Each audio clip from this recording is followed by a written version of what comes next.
So I thought my Wrangler needed brake pads. It didn't. So what it really got instead is a thorough inspection. So check out this video to see what I wound up doing. And I also got a chance to use the Milwaukee 2.0 Stubby impact wrench that I bought. I really love that thing. It's great. When it comes to checking your brake pads, allegedly these things will last about 100,000 miles. Who knows? You can't really see a whole lot, and I can't feel it. So I'm going to use my new favorite tool, the Milwaukee Stubby 2.0 impact wrench. This is the Fuel M12. I have a 5 amp hour battery on it. They say it's 500 and some pounds of nut busting torque. Their words, not mine, but anyway, I love this thing.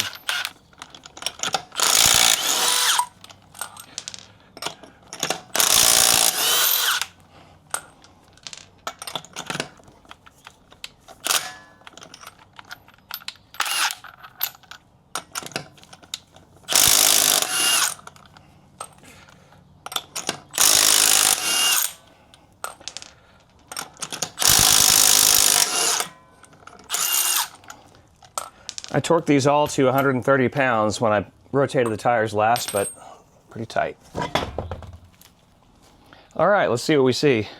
Well, looking in here, I can't see that I have much pad left at all. The wear indicator is not visible. I can't see it. So to me, it would look like I'd need to change these pads. I have about 60,000 miles on this Jeep. I bought it with 20,000 on it. Anyway, what you can do now is you have a 13mm bolt at the top and the bottom of the pad portion of the caliper. To pull that off, at first you want to compress the caliper. I have opened the brake fluid reservoir cap.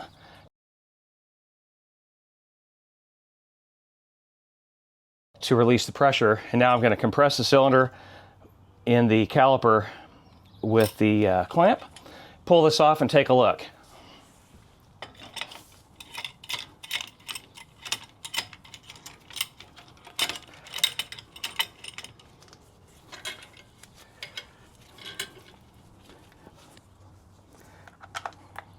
So it helps to use a short 13mm on the caliper bolts, simply because there's not a whole lot of clearance up here in the top if you have a long one.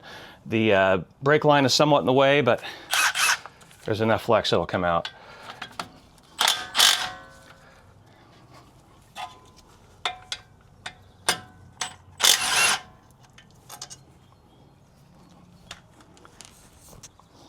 And once you get the brake pads free, you want to hang the caliper up with a caliper hanger just to make sure you don't damage the brake line in the process.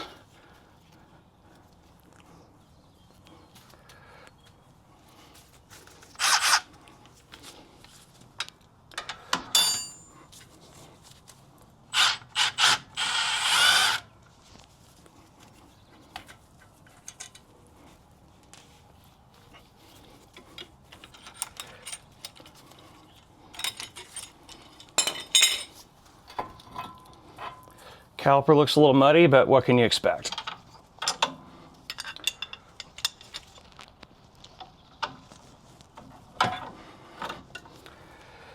So pulling the pads out, pretty easy.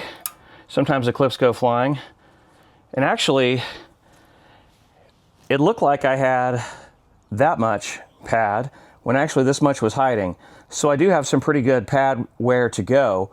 So I don't see a reason to replace these right now. The rotor looks good. There's no wobble. That's very uniform. Doesn't have any gouges in it. So I'm just going to give this a quick cleanup and put some caliper lube on the pistons in here and put it back together. I'm not going to take a lot of time cleaning this up, but I might as well at least get the pistons cleaner and put it back together. But anyway, I'm not going to change it with this much pad. That's a little bit less than half the life of the pad. I'll bring in a comparison here in just a moment with a new pad.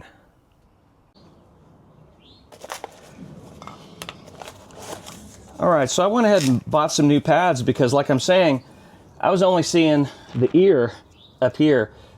Whenever I tried to look at it when I rotated my tires, it looked like it didn't have much, but the rest of it's tucked in there. So without taking this apart, it's really hard to see the wear.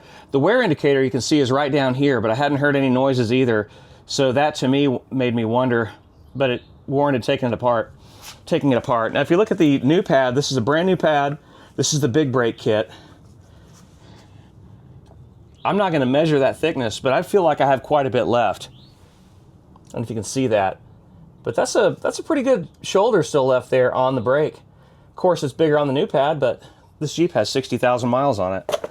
Anyway, I'm going to lightly clean this up and put it back together.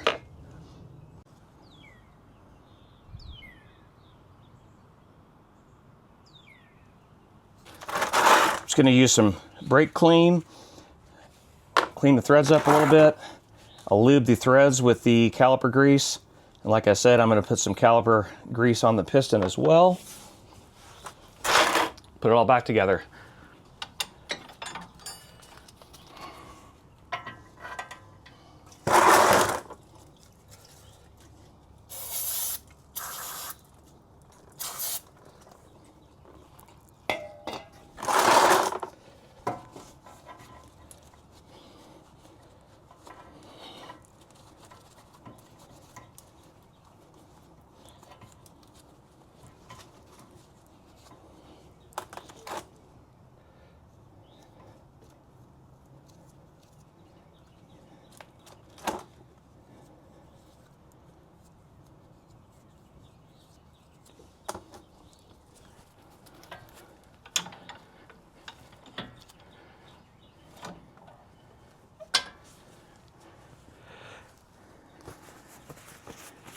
Okay, so nothing heroic there.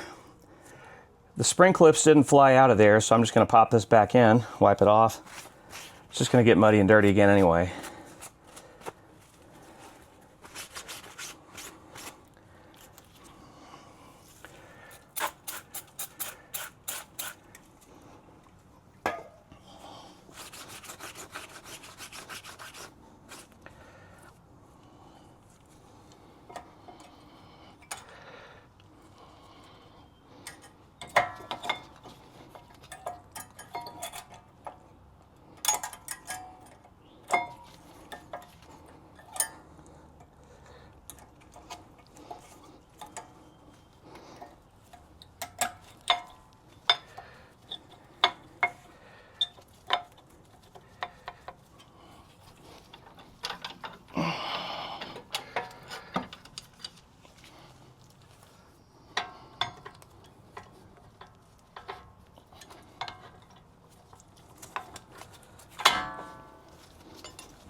Make sure to tighten them to spec. The torque spec for my calipers is 27 pounds.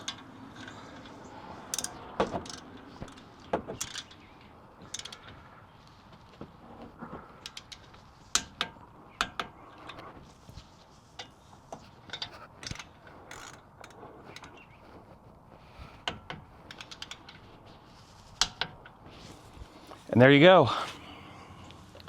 Make sure to pump the brakes a few times before you drive again.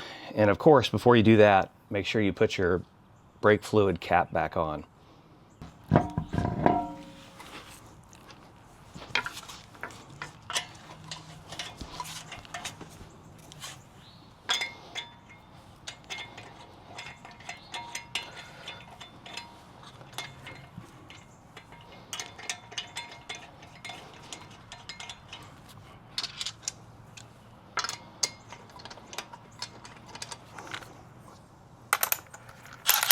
Can't forget that.